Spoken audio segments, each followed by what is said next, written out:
Hi, hello.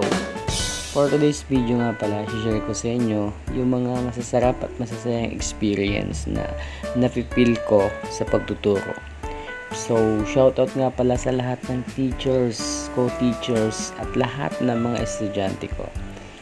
Being a teacher is not easy. Kailangan talaga ng extra effort at pasensya. Ito yung time na nakikipagkulitan talaga ako sa kanila, no, sa mga estudyante ko. Pangit naman kasi kung lagi na lang tayong seryoso sa klase.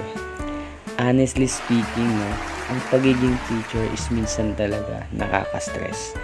Pero in my part, di ko talaga to pinapakita sa mga bata, sa mga estudyante ko. May time talaga na halos sasabog ka na, pero wala eh. Trabaho natin to. Kaya kibit balikat na lang. Maraming bagay akong nadiskubre sa sarili ko na dati akala ko talaga is hindi ko kaya. Pero yun na nga, nagagawa ko yung mga bagay-bagay na kaya ko naman pala sa sarili ko. Ang mahalaga naman kasi sa pagiging guro talaga lang ay ang experience at willingness na maka-learn pa tayo. Then syempre mag-grow up. Noong una talaga hirap na hirap ako, pero with the guide ng co-teachers ko, medyo yun, naka-recover na tayo, no? Nakasabay na ako sa mga estudyante ko.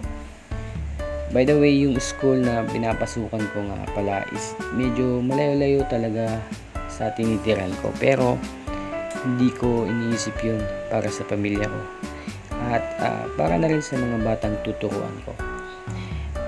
Honestly talaga speaking, no, yung pagiging guro talaga is para talaga tong napakalaki talagang responsibilidad na kailangan talaga natin gampanan ng maayos, kasi sa atin talaga nakasalalay yung kinabukasan ng mga bata. So yun na nga mga ka-lifestyle, sa mga hindi po nakakaalam, first time ko pong magturo. Nandyan po talaga yung kaba at nervyos, pero never ko pong pinaramdam at never kong pinakita sa mga bata. Dahil kailangan talagang focus lang tayo sa goal na makapagturo sa kanila.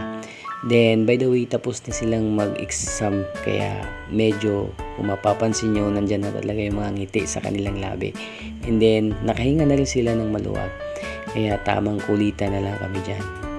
And napag-usapan na rin kasi namin dyan yung parating na foundation day this coming February. So medyo excited sila dahil napakarami talagang activities.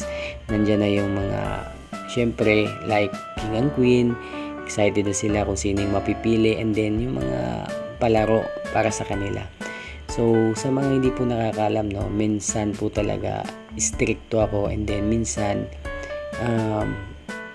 tamang kwela lang kasi ayaw ko rin naman kasing tumanda agad. So yun lang, peace.